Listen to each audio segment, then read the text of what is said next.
রাজ্যের উত্তর প্রান্তে আবারও রাজনৈতিক পালাবদল। ধর্মনগর সাংগঠনিক জেলা তৃণমূল কংগ্রেসের উদ্যোগে এক যোগদান সভার আয়োজন করা হয়, যেখানে ৩৫ জন সক্রিয় সদস্য বিজেপি এবং সিপিআইএম ত্যাগ করে তৃণমূল কংগ্রেসে যোগদান করেন।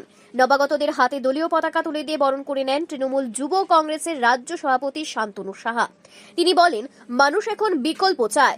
মমতা বন্দ্যোপাধ্যায়ের নেতৃত্বে বাংলার উন্নয়নের ধারা এবং তৃণমূলের সংগ্রামী মনোভাব এখন ত্রিপুরার জনগণকে অনুপ্রাণিত করছে। এদিনের এই যোগদানে স্থানীয় নেতৃত্বরা জানান, ধর্মনগর সহ উত্তর জেলার বিভিন্ন এলাকায় আগামী দিনে তৃণমূলের সংগঠন আরও শক্তিশালীভাবে গড়ে তোলা হবে। আজকে ধর্মনগর সাংগঠনিক জেলা তৃণমূল কংগ্রেসের উদ্যোগে আজকে এখানে আমাদের দলের প্রায় ৩৫ জন সদস্য বিজেপি এবং সিপিএম ছেড়ে আজকে মমতা ব্যানার্জির নেতৃত্বে এবং অভিষেক ব্যানার্জির সেনাপতিত্বে আজকে আমাদের তৃণমূল কংগ্রেসে যোগদান করেছে।